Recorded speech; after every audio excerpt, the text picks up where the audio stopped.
Hello, this is Jordan Young, and you're listening to This is Ibrox, the Rangers podcast.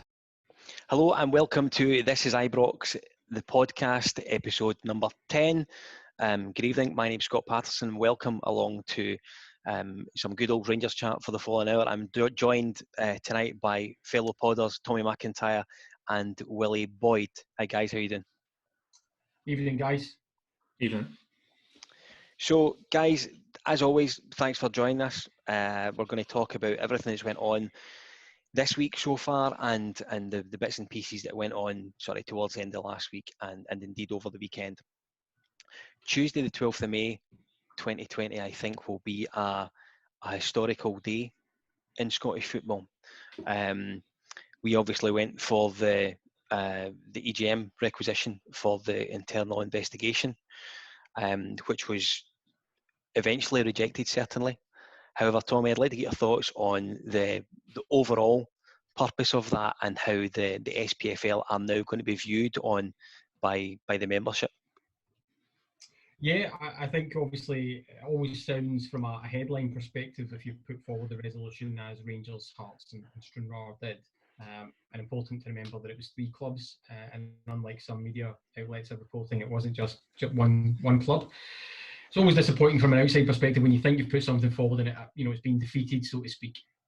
But I think the wider exchange of fire, I think I've used that phrase before the previous pods, that was going on here was to highlight, certainly from Rangers' perspective, highlight the governance concerns that they had around about the SPFL, in particular the handling of the votes and some of the actors in the background work that was being done.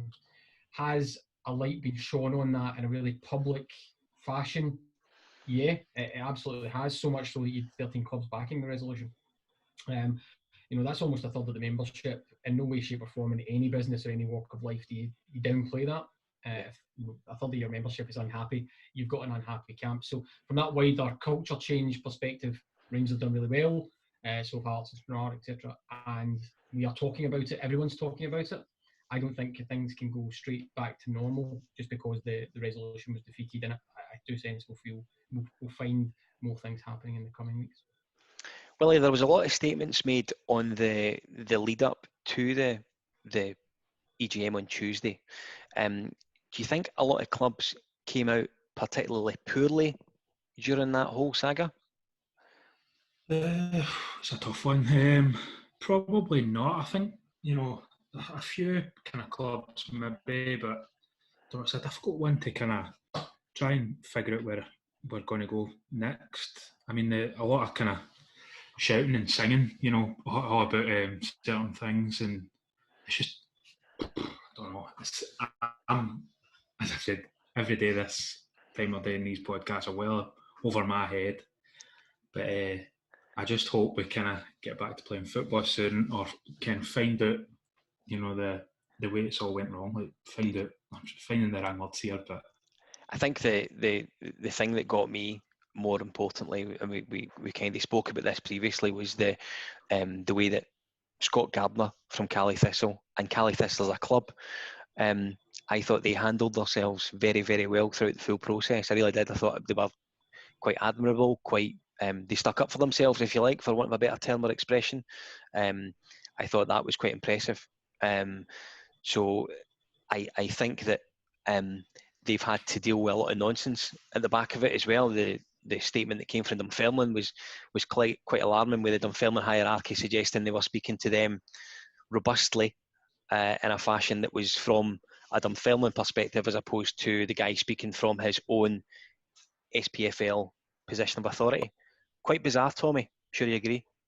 Yeah. So, I mean, just for the listeners, I'm definitely wearing my Rangers hat. At the moment, I'm not entirely sure how many bloody hats I have kicking about, or how many hats the SPFL board members seem to have. Reminded of the thick of it quote, you know, schizo hat kind of thing going on. Not to denigrate anybody with mental health issues, obviously, but it's impossible. So there's a wider kind of lens here you take. So we start with the widest lens, as we've touched on a minute ago. You're looking at culture change because you've got an unhappy membership in a members' organisation. Light's been shown on that tick. Yep. Then you start to go into, well, what really happened here? Well, I think this is a simmering cold war that's been going for some amount of time because people are unhappy with the way that the SPFL is beholden to certain clubs at the end there, because I'm pretty certain it's just the one. And that flared up, that Cold War erupted because of the steps taken by Rangers in terms of the dossier and somebody being willing to stand up to them. That's been a long time in the making, because there's a lot of deep unhappiness, particularly in the lower leagues, about the way that the SPFL and to some extent the clubs in the SPFL, the SPL have, or the top league I should say, railroaded them a wee bit. But let's concentrate on the SPFL board, for example. So there's a lot of unhappiness there, and that's simmered up, that that just been handed down to. It's obviously an unhappy country and an unhappy organisation and an unhappy league setup. So now we get to the end point where a light's been shown on that. We're having these conversations. It's quite clear that there's a disquiet right in the ranks. You can't say that that resolution for an independent investigation was a one and done stop, because it doesn't actually answer the question. That question was about the handling of the votes and some other governance aspects. It doesn't take away the fact, and some clubs have been quite clear to say they did think there was a rationale for the investigation, but they didn't vote for it. Clyde, I'm looking at you, I suppose, when I say that. You can't just walk away from that particular angle, because there's still the structural issues, the actors are still in place, and the concerns are still there. So what's the next go-to for the SPFL? Nothing to see here. We put the cones out. Let's get back to football. That doesn't answer the question. Governance questions still remain, and that has to be worked through. We just happen to live in a very strange time whereby people think that this can all be glossed over. It's not the case. Well, ourselves, Aberdeen, Hearts, and I believe Livingston were the fourth team in the top league to sort of say yes, they wanted further action to be taken. I think it's a huge shot on the arm for the investigation being taken ahead. The fact that Aberdeen and Hearts, I would argue, the next two biggest clubs in the country, almost voting with us. I think it's the first time Aberdeen have ever agreed with anything we've done, certainly. But I think the fact that ourselves, Aberdeen and Hearts, have all sort of put our hands up and says, hey, we need to do a bit of a better investigation into this, guys, because there's just something not quite right. And if we think it and there's nothing to be ashamed of, let's just get it done. Let's do the investigation, park it if there's nothing to report, and get on with it. And then, as you rightly say, look forward to the football coming back. Absolutely. I'm surprised with some of the clubs that kind of help support our kind of calls voted in favour with us to get the kind of questions asked with the inquiry, especially Aberdeen, as you said there. But all joking aside, it's good to have these clubs, the so-called bigger clubs, kind of on your side as well. It's 3 of the top maybe 5 clubs in Scotland support our fan base anyway, wanting kind of action. I think the numbers behind it, if I remember correctly, 27 against the resolution, 13 for. The 2 clubs who were abstentions don't deserve the respect of being mentioned, because it was an abstention is always just the lowest form of voting. Make your mind up, stick by your principles, so to speak. That's a pretty big number. I think William's absolutely right. Crises, I should say, and the right things being looked at make for really strange bedfellows. There was a time when I could not have imagined Aberdeen's board being in alignment with Rangers, for example. I think by and large, a lot of clubs got sandbagged by the reconstruction conversation, which muddied the waters and all that. I think in the cold light of day, Anne Budge will think she had the wool pulled right over her eyes by the SPFL and get sold a dummy. I think there's a real, I said it before, there was disquiet in the ranks.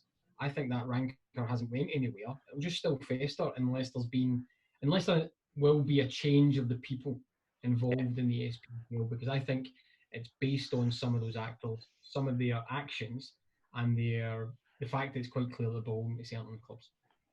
I'm glad you mentioned Budge and Aberdeen. Of course, I've actually felt the chap Cormac has been quite vocal throughout the full process, and it's been good to hear from from almost someone else in Scottish football that hasn't been Rangers, because too often it just became this sort of fight, if you like, between ourselves and the SPFL, despite our clear evidence that there was a bit more to it than that. Do you know what I mean? It was something that was affecting the game as a whole.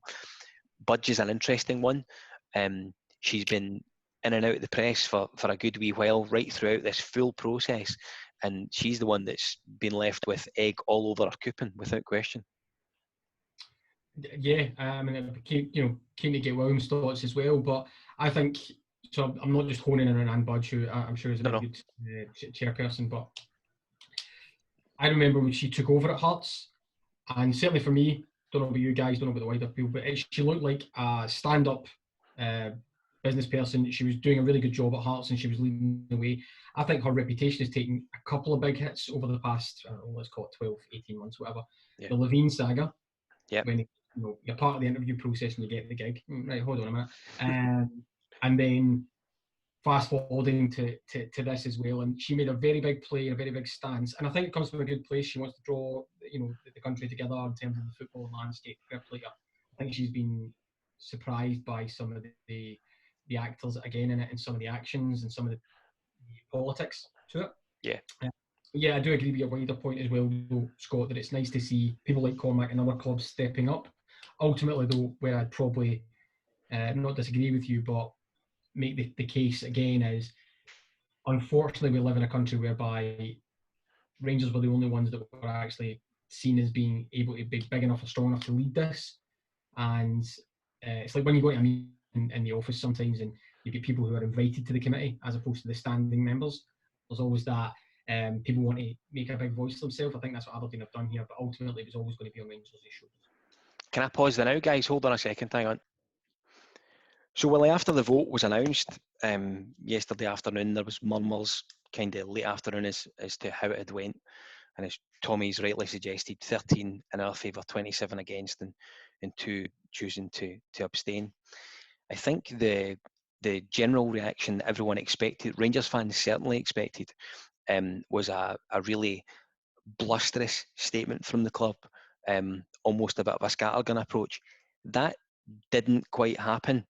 What did you make of the statement that was issued by the club? I was a little bit disappointed with it, to be honest myself. It ended quite good with the status quo cannot stand. I might have got that wrong, but I'm sure that's the way it ended. But I mean, I always got the kind of impression, I was just saying to Tommy off further, that, yesterday's vote, time of recording, the 13th of May, that it was just a case of getting, seeing who was going to come on board with this kind of fight that potentially could end up in courts, I think. And it was just going to gather and see who was on board with us to take the fight to them and see if we can get this inquiry maybe via court cases. I don't know if that's the way it works, but that's maybe an expectation I hope the club can have. Tommy, scattergun approach, right or wrong? I think, not trying to read your mind there, and before I get into being the pedantic guy that I am, if that hasn't come across on previous podcasts, the last line was the status quo cannot hold. Of that statement.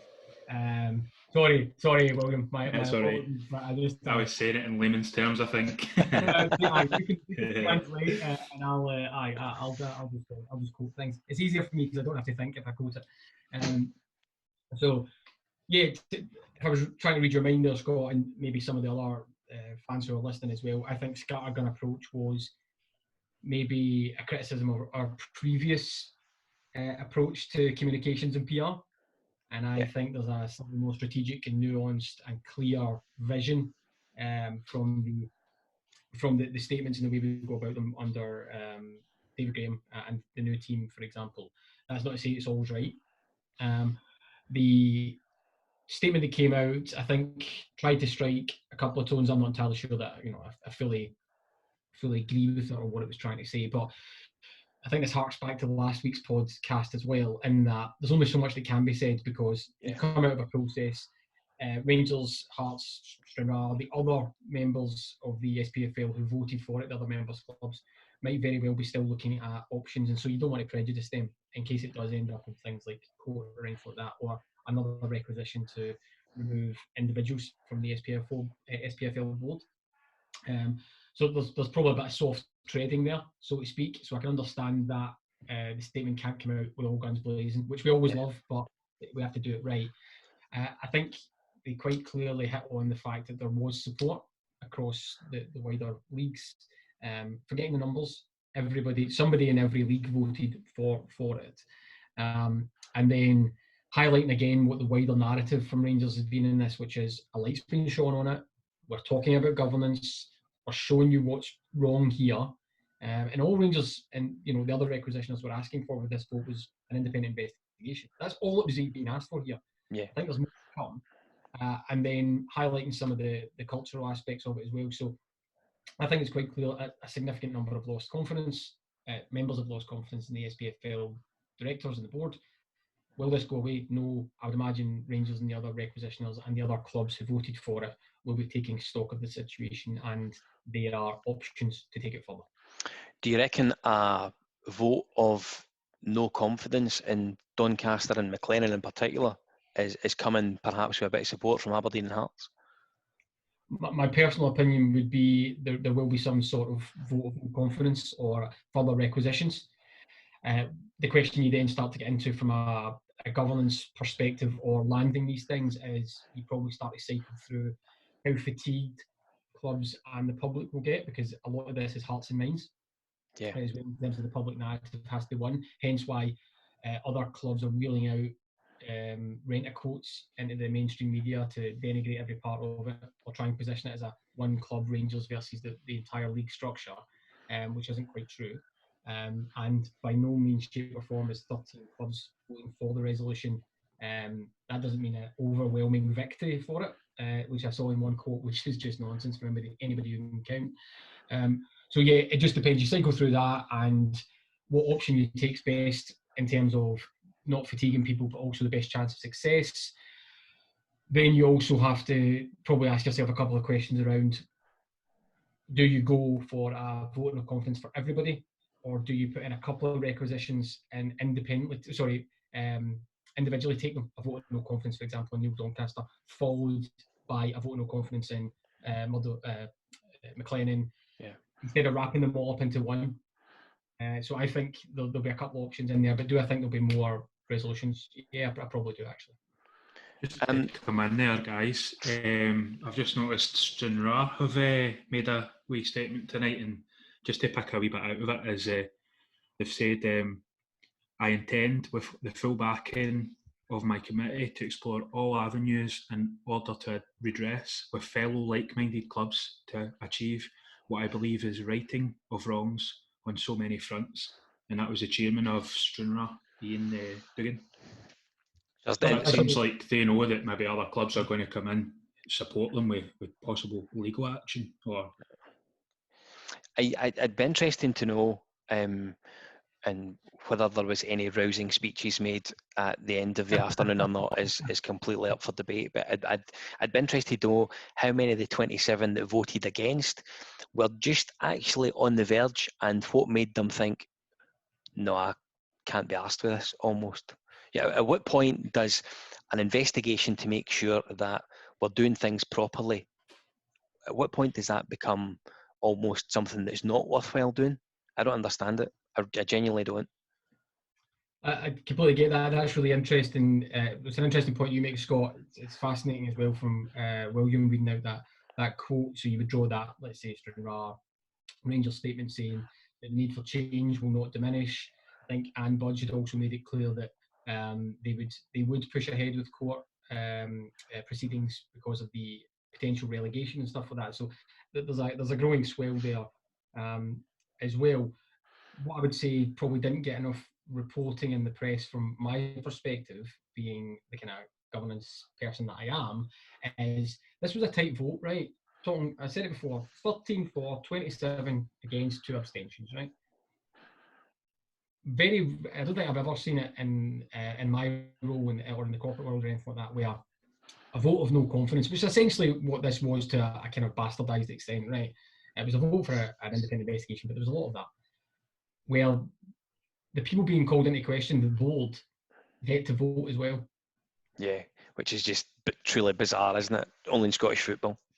So what is that? Six people? I think they account for, what is it, 14% roughly? Oh. I Right, think well, you as take well, 6 they vote. people out of there, right? And all of a sudden that would become, let's say, 21 for the resolution, sorry, against the resolution, right? And 13 for. Then if you take the 2 abstentions and you play them out either way, all of a sudden the actual pool and the percentages show you the real conversation in Scottish football. Correct. Because those members would never want to vote for them against themselves. Yeah. So that's the story that has been consciously missed by the media in this country. In terms of actually understanding what the landscape really looks like in terms of feeling. Well, you have to feel for Brora Rangers and Kelty Hearts over this full episode. They've been well and truly shafted, haven't they? Absolutely, yeah. And I think some of their statements have been really kind of straight to the point, basically, you know. Yeah, and I think they had even kind of brought up the thing. So I can't remember exactly what Neil Doncaster said, but he said something about how the playoffs and their league relegation had been cancelled or sorted, but that hadn't even been the case. So I think they're going to kind of back us fully. You know, it's just a shame that maybe the pyramid clubs didn't get a vote in the same what was happening. Absolutely. I think Brecon are a prime example of having your nose in the trough, so to speak, aren't they? So they're marooned at the bottom of Division 2 and should be going down. Yeah, the worst club in the full 42, and they're getting to stay in the leagues. Exactly. So next steps for the SPFL are surely awarding a championship at some point this week, you'd suggest?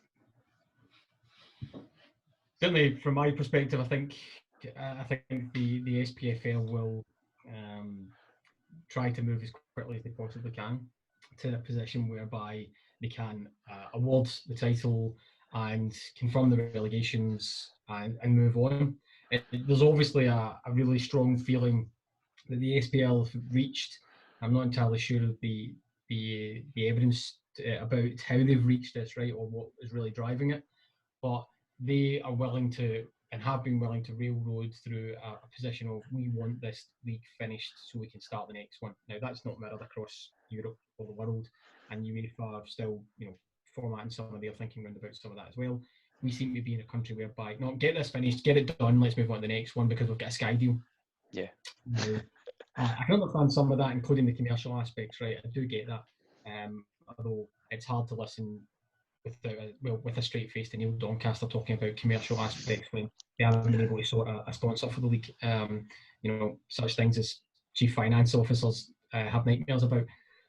So, from a reputational point of view, I'm widening your question a wee bit there, to be honest with you, but from a reputational point of view, we're talking about the Sky deal. Now, Sky have already signed it. Right? Okay, so I'd imagine somewhere in Sky's legal department, they've got a wee cheeky check on how quickly they can get out of that deal. But no sponsor, a laughing stock from a governance perspective, potentially outside or not in alignment with what FIFA or UEFA want to do. Yeah. And then the potential for them to hammer us as well. And I know there's a difference between what national FAs can do versus what UEFA and FIFA's remits are.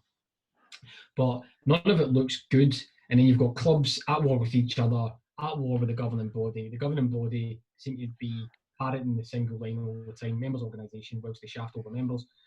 None of that makes for a terribly happy camp in terms of let's get a shiny new deal out for Sky to start the season. It's an absolute shambles. Let's call it what it is. Yeah, I think Ali McCoist has been quite vociferous in his criticism of them, which has been good to hear. He's obviously doing it in all the right channels now as well. So everyone's clearly understanding just how ridiculous the full situation has become, Willie. Yeah, absolutely. It's a bit farcical, especially as Tommy said. He's not even managed to attract a league sponsor for next season. I feel like that's something that should have been done before this crisis even came about. Yeah. That should have been all tied up. I think kit deals are usually at the tail end of the year before the season ends. So, for Tom's sake, it should have been 2019. You would be tying up a kit deal. So I'd imagine something as big as a league sponsor should be done roughly about the same time, if not earlier. Yeah. So I think that should question his governance of the SPFL, if I'm honest. He certainly gets no support for this as Ibrox. There's no question of it. None of the three of them do. Here for that. I think there's a myriad of questions about Neil Doncaster in particular, and that bringing in sponsorship and getting the league high profile is, you know, up there right front and centre with the remits of his role. You know, job description, you know, objective number one, keep the bloody league solvent, which is probably, you know, pretty sharp. And he's not been able to do that. And, you know, one thing I'd probably just mention as well, and I know we've touched on this to an extent, but it's just worth mentioning that in his comments after the vote from Neil Doncaster, he was talking about, you know, we have to come together, we need to operate in a democracy, and, you know, very clear what the steer has been from the clubs. Very, very important to absolutely reinforce here that the vote that was voted down was on the request for an independent investigation over one singular subject. In no way, shape or form, by being defeated, has said that this is a happy camp and everybody's happy to get under McLennan and Doncaster, etc., because they believe in their governance. Let's be very clear about that. No, I think that it's been a really embarrassing episode, I think, for Scottish football in general. Pretty horrifying. Some of the tittle tattle that's went on off the back of it, and the thing that it takes me quite nicely on the next bit. Stuart Robertson went at pains on national media, written and broadcast, to state that this was not a battle between a gripe, if you like, that Rangers had with the SPFL. It was more of an issue that we had as far as the general governance of the game in this year. Stuart Robertson has spoken really well throughout this episode, I think, and falls into that category of us continuing that excellent board of directors that we have at the club just now, Tommy. Yeah, and I think I've said or written previously for this is Ibrox as well, that Stuart Robertson gets a really bad rap, right? And we'll put some of the personalised attacks on him to one side, which were pretty shameful by some commentators, ex-players in the media. He presides over arguably the most transparent set of books in Scottish football, right? Rightly or wrongly, there's pretty much nothing that's, you know, hidden within the Rangers books. I mean, I'm not always happy about some of the numbers, but let's, you know, call a spade here. Does that. He's worked tirelessly for the club, and he's got this unfair tag, and I've not seen any evidence of it, right? But this unfair tag of being weak. I just think he's the kind of guy who keeps his powder dry and then does it when he needs to. He certainly didn't look weak in his statements. Certainly didn't look weak with the evidence that he had raised and within the minuted board meetings of the SPFL. His concerns certainly didn't look weak by the fact that he was willing to then challenge an organisation he's a member of, a board that he sits on. Certainly doesn't look weak that he will be bullied to resign his board membership early. That all seems really good to me. Do I think that he should do more media? Yeah, I think it's probably one of his problems. He's not a fantastic visible sight, and we as a club seem to like that from our chairman. Yeah. A wee bit of hangover of the David Murray years, to be honest with you. Sorry, you know, a figurehead, I should say, not chairman, because I know he's not the chairman, but we like a visible figurehead. I think he suffers from that a wee bit, but is he the right person? I don't see anything that I would say that he's not doing his job with. I think the thing that I found particularly admirable was the fact that he spoke out about the board that he's effectively a member of. So he's our representation in there at the SPFL, and he struck me as being someone who's quite prepared to leave no stone unturned, Willie, to get not necessarily an answer that suited Rangers, stress that, but to certainly get something that's going to suit Scottish football long term. Yeah, absolutely. I think he's kind of made some really good points as well. As Tommy was saying there, bringing up the questions that needed answered in front of a board he was sitting on as well, that's no weakness, you know. That's a real power of strength. You can do stuff like that. It's something that maybe we don't kind of give an awful lot of credit to, but I think he's kind of held himself really well through this period, because it's been very difficult. I think as the week went on as well, we kind of picked up on various little snippets of his sort of press involvement that week. Saturday morning, I think it was, the Rangers supporters woke up to something to suggest that the vice chairman, John Bennett, had done something via the club. Now, I confess, John Bennett was someone who I knew as John Bennett, had never heard him speak, didn't really understand how passionate he was about Rangers. He was very much someone who I knew as, oh, that's John Bennett, and purely from seeing him in the director's box at the games. Goodness me, he really put himself in the map on Saturday morning with his speech to the club media, didn't you think?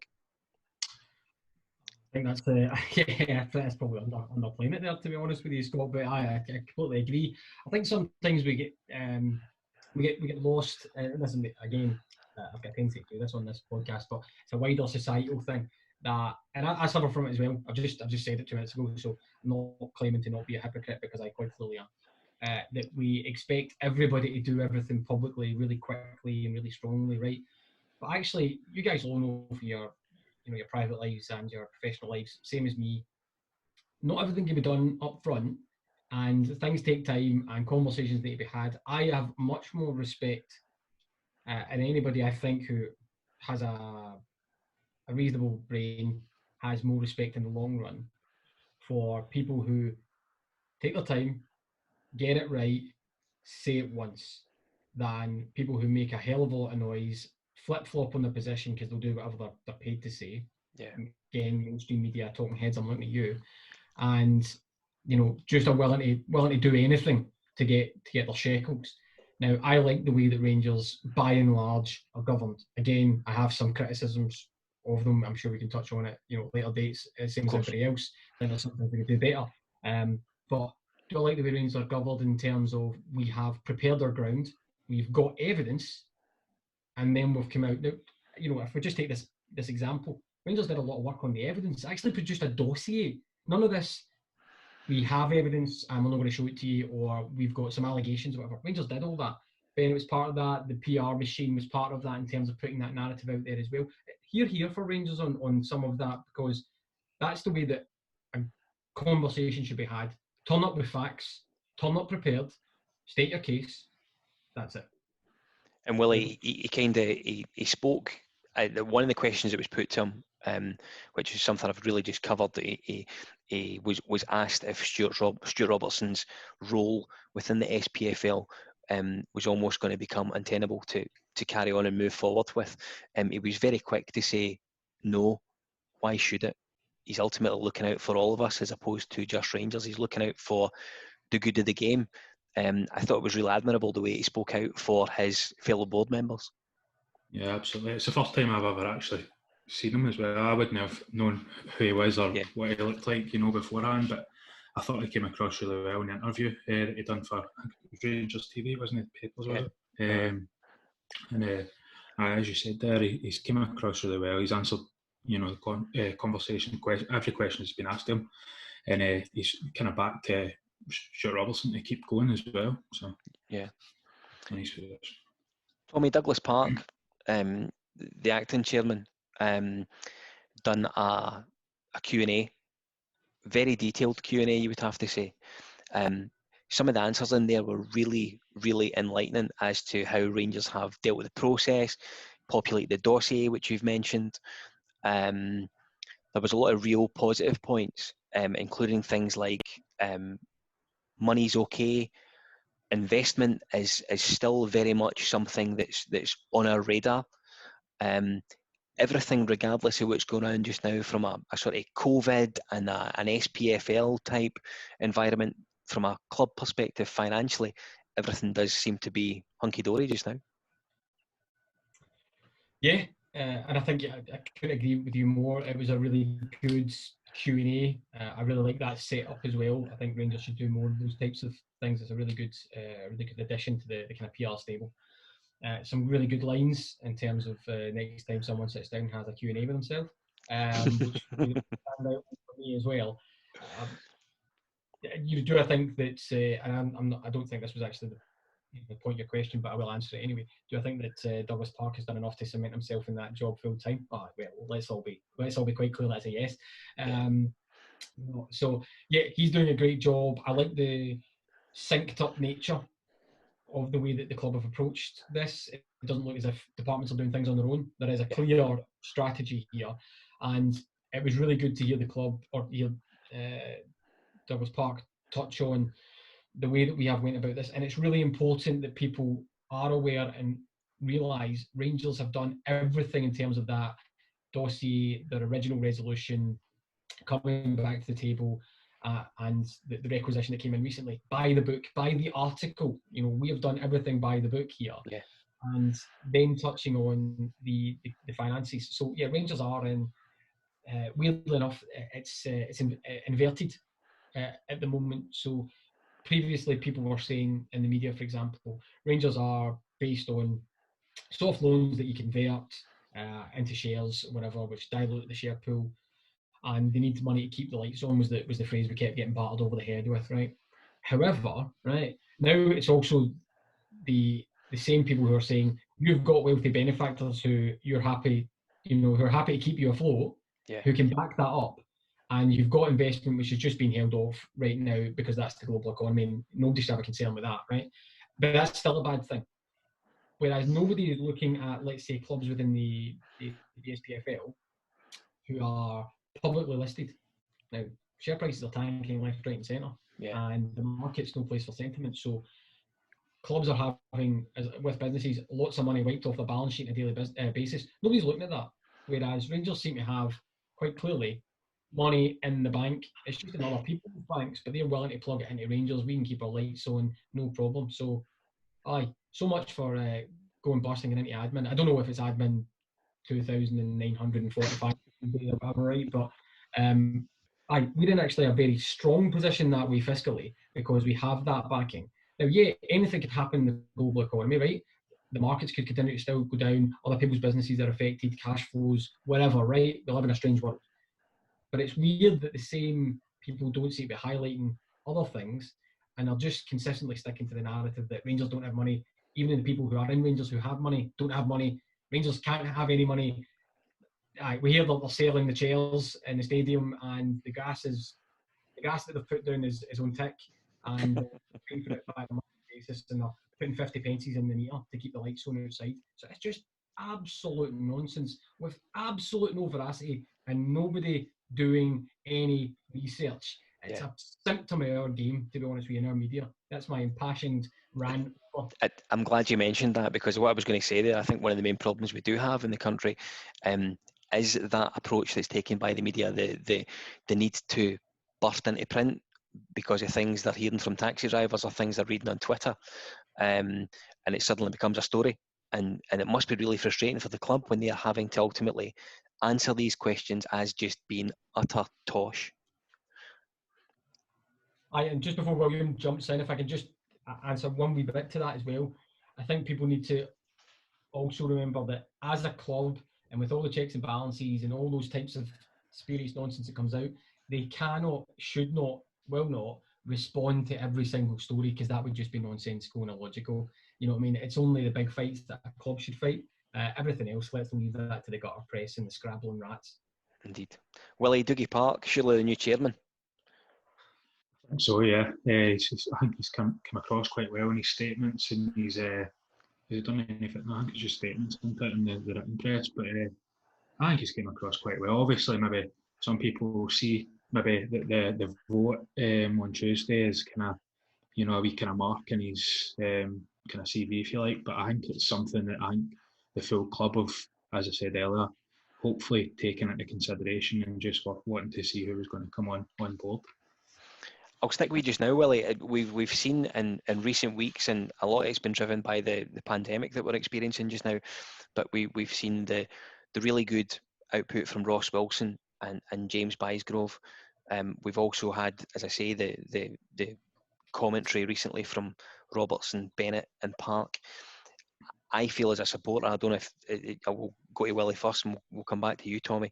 I think those five guys are real.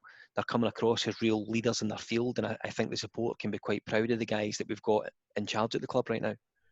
Absolutely, and just to say about James Bysgrove, I think he was at FIFA or UEFA, one of them two, in a really high up commercial position. So I think he's bringing a lot of contacts, a lot of great ideas as well, that he's maybe kind of came across certain people that can help us as well, kind of grow the brand back to the way it was before, obviously, 2012.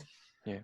Tommy, same to you. I mean, I just suggest we've got guys with real balls behind them now at the top of the tree. Yeah, probably a really good way to put it in terms of, you want to get the best executive team you can get in there, and we certainly seem to have a team that are top of their game, top of their field, respected, and ultimately we can see the proof in the pudding. So if you actually see results, then that's always the way to go. I'm really pleased to see what we've got going on there. I'm really pleased from what I've seen from the likes of Ross Wilson and James Bisgrove in terms of they've got a good CV and they seem to be delivering immediately. I mean, I still think, Ross Wilson probably didn't get the kudos. Getting Ross Wilson in the door didn't get the kudos it deserved. That was Absolutely. a big coup. Yeah. This guy was getting chased by. He wanted. His Premiership club didn't want him to leave. Other Premiership clubs were in the conversation. Some European clubs were in the conversation. He decided to come here. All right. Albeit knocked his back before, right? So that'll always be a black mark against his name from me. Right? Don't get second chances. I will look on this occasion. That's a really big coup for the board. And let's be really honest with that conversation as well. We're getting these guys in because we're selling them on the club, the support, and the vision. Because we're not paying what they could get elsewhere, right? That's just a full stop, right? Anybody can read the accounts would know that anyway. But we're not paying what these guys would have been able to get elsewhere, right? There might be some benefits in there in terms of if we win stuff, but that's all kind of nuances. So this is a vision and wanting to be part of the club. And I think that's the difference. The people who are here right now aren't coming to the end of their career, aren't just starting their career, can't get a job anywhere else. They are in their prime. And, I'm talking about them like players, right? But they're in their corporate prime and they want to be here. They're bought into it. Yeah. See, when you get that, I think you get success.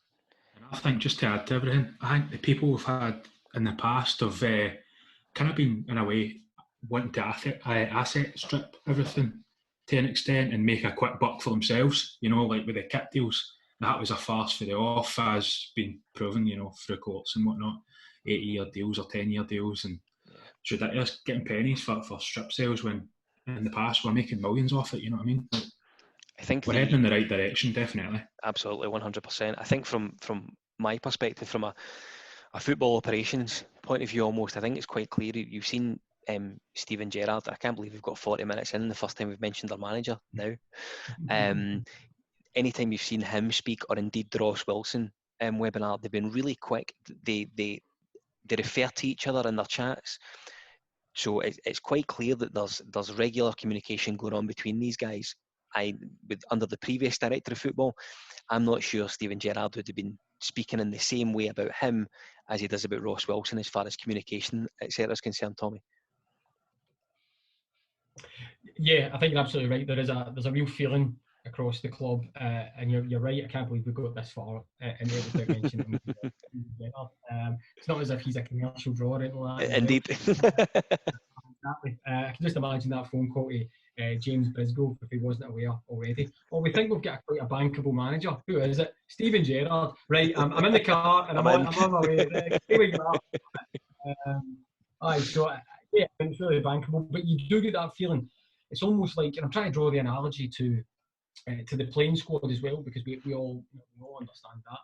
It looks as though they're all playing the same formation. They all understand their roles. They all understand they're part of a team, and the club's working on that basis, and nobody's deviating from the plan.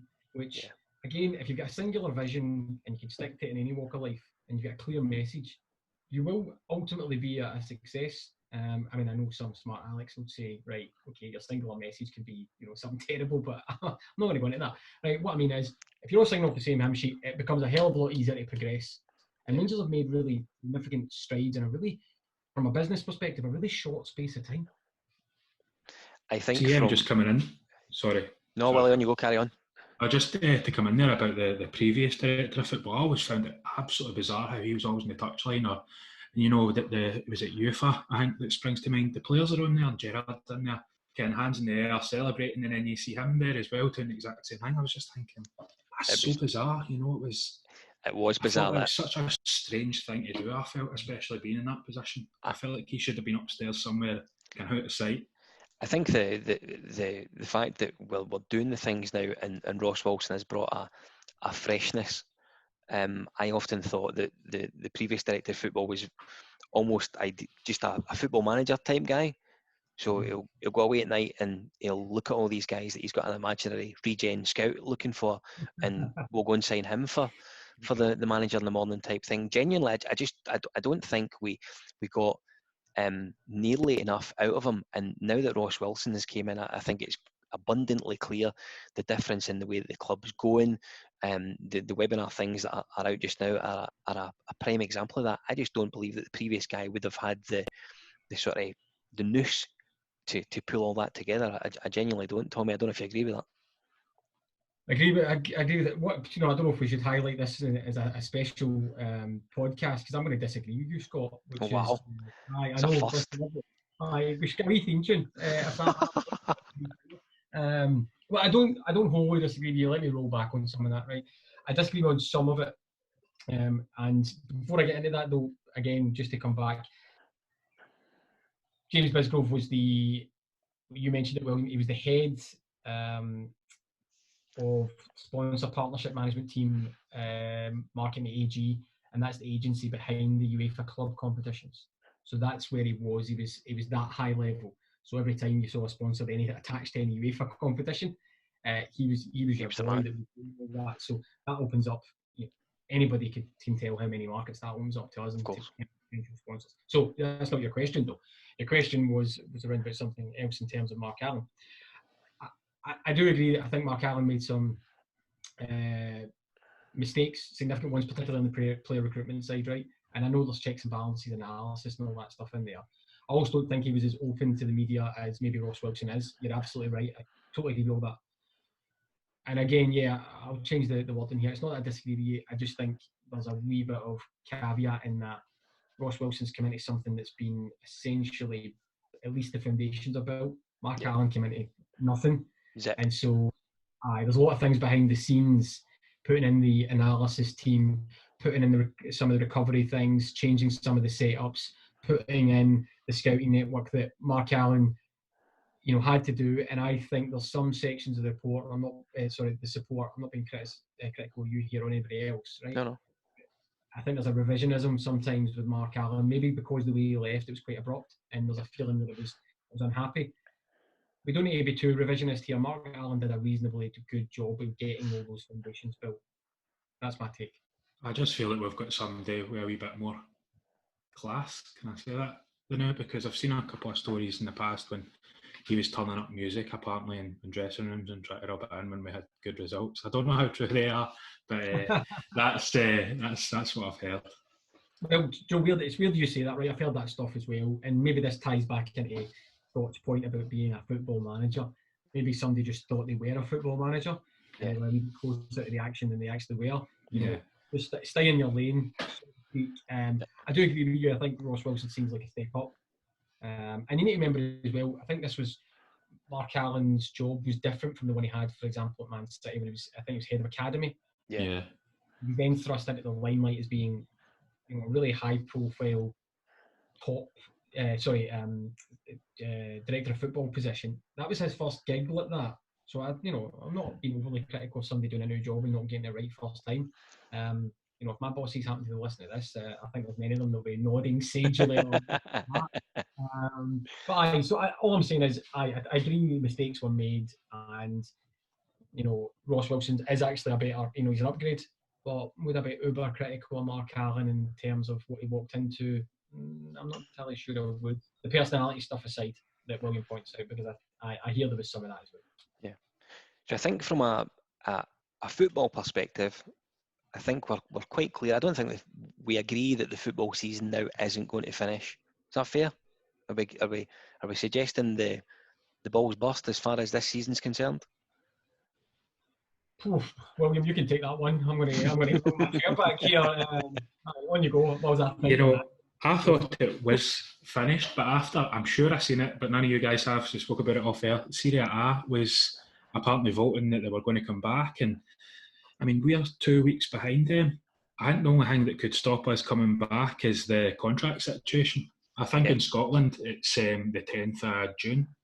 that contracts run out, and I don't know if we're able to get some sort of maybe deal in place with UEFA or whatever to get that extended. I don't know how the clubs can fund it because everybody's struggling for money and stuff, and obviously players are obviously still getting paid now, but well, some probably furloughed, but I don't know. I think there is a chance it could come back, especially if Italy, who were absolutely ravished with the virus as well, can get back so quickly, so to speak. I suppose it just depends what our government say as well. Tommy, would you reckon? Yeah, I was too busy listening to William's point there to actually think of my own.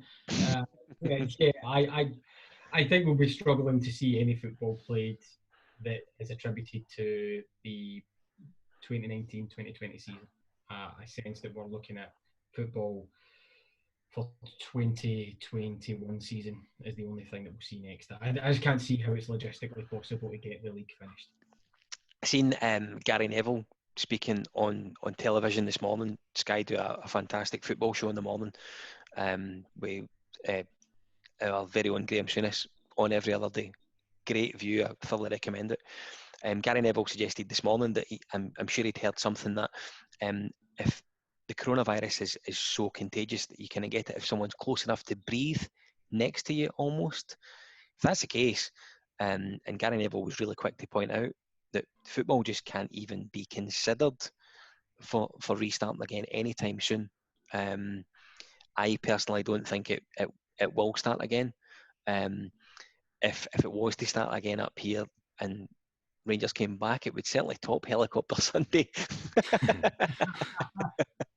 Coronavirus Tuesday. Listen, you're absolutely right. I mean, I don't understand how. So, depending on what statistics you look at or where you are or whatever you're listening to, right, you could be looking at social distancing measures in the UK, some level of social distancing measures in the UK for up to 12 months, right? And that's 12 months from this point, not 12 months from when this started. Yeah. You're looking at a significant dip in people's income. You're probably looking at a quarter, what are we? We're May, aren't we? Quarter three GDP drop of that's gross domestic product drop of maybe circa 20 to 25%, I think. Inflation will rise, so there might be some quantitative easing from the Bank of England or the Central Treasury. Well, those two are the same things actually. And then you're looking at unemployment could hit somewhere, 7 to 9 million, something like that, right? And that's before you work through it. So those are societal upheavals, and people are worried about getting football back so they can, I think, by and large, satisfy TV sponsors. Yeah. So, the world's going to change, right? And some of that's spurious. I'm not saying all those figures I just gave there are absolutely solid. Those are just my take of some things that I've read in the public domain. And then you look at some of the specific things that you speak about there, which are, if you look down south at the moment, you can go back to training. You shouldn't, try and travel together. If you can travel by car yourself, this is the players, then do so. But you're allowed to play football, which means you're going to be in contact. Sweat is no longer seen as being a way to transmit, according to this. And if you go in for a tackle, turn your head the other way. That was one of the guidelines. I'm genuinely not making that up. When you go in for a tackle, face your head the other way. So you're getting in, you're sliding in for a challenge, right? You're looking the other way. Because you're not looking where your feet are going, you rattle someone's leg and you end their career. Yeah. But it's okay, they didn't cough in my general direction. These guys are human and women, right? Because the same rules apply to the women's game. These are professional athletes with families and they're human beings. Yeah. They should not be forced back onto the pitch by any way, shape or form. There's a bigger conversation here. Yeah, absolutely. Can you imagine Mark Hateley or guys like Butcher or Goff turning their head away? I'm pretty sure that's one of the reasons that I wasn't scouted when I was younger. You're closing your eyes as well, to be honest with you. Yeah, I know. But listen, guys. I think I still do that when I head the ball, to be honest with you. I think I'm still guilty that I close my eyes when I'm doing that. Well, when I played football when I was younger, I wore glasses all the time. And there was more than a couple of times I took the ball flush in the face and I would come home and my glasses would be cracked down the middle or a bit of leg off.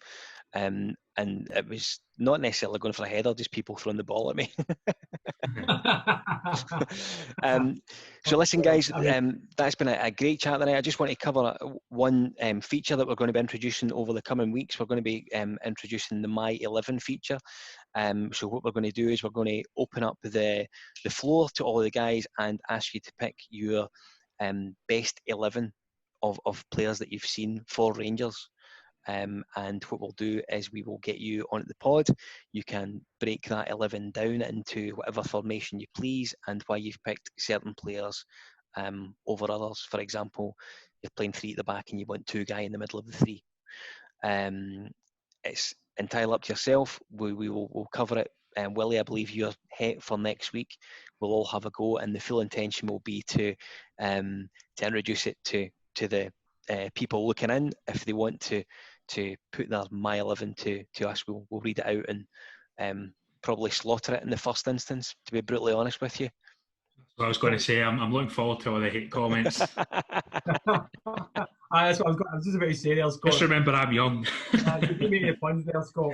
I don't care who you choose and whether I agree with it or not. You are getting it, right? It's Well, like you're first on. The thing about it is, I think it's easy to think about maybe a really, really good right back we had, or a really, really good left back. I mean, there's no doubt that you, Tommy, and I'm looking at you right now, you're certainly going to have some discussion with Martin over David Robertson and Arthur Newman. Mate, that's a one-sided discussion. It's just about bringing Martin to the position of under. There's one. Anybody listening, get in contact with us on Twitter. I am wholly in the Arthur Newman camp, and Martin, for some reason, I don't know, trauma or something like that, seems to still believe that David Robertson is better. There you go. There's your debate right up. William, I'll be watching intently for who you choose. I have already thought of a few surprises.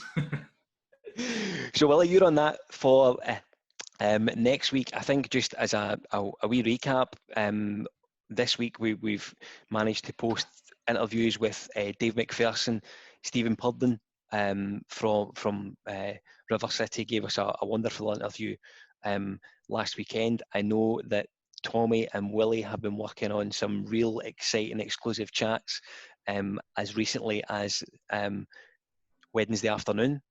Fresh off a back-to-back interview. So, I can't reveal who it was. No, you can't, but they're all really, really exciting chats to have, and guys that have brought a lot of good discussion to the pod. Don't forget, you can get us on our usual places via Twitter and Instagram. It's at This Is Ibrox. We're on Facebook, This Is Ibrox, if you're on there. And you can always visit our site, www.thisisibrox.co.uk. You can get all the podcasts and all the stuff we've done historically on there right now. If you're looking for some nighttime reading or listening, some of Tommy's tones, quite pleasant. Listen, you're on the said that. Scott, and I know you're doing a wonderful, seamless job as you tail down to the end of the podcast, but I just have to ask, William, sorry to sandbag you with this, but I've been speaking to the members' organisation in the background, and I want to table an immediate resolution here. Martin Douglas out, Scott Patterson in. Right? let's do this transparently out in the open. Send me an email. I might not receive it, right? Martin just sent me a message of a slightly different kind. But one for us to mull over. Do you know what? I'll do a statement later on and I will put that out. Maybe at a minute tonight about what we think. Get Anne Budge involved as well. What could possibly go wrong? For goodness sake. Tommy, Willie, thanks for your time tonight. I really appreciate it. We'll do it all again next week. Thanks for joining us. Fantastic. Thank you. Cheers, guys. If bluebells sang like church bells rang, fight fire with fire, we're not letting go. When so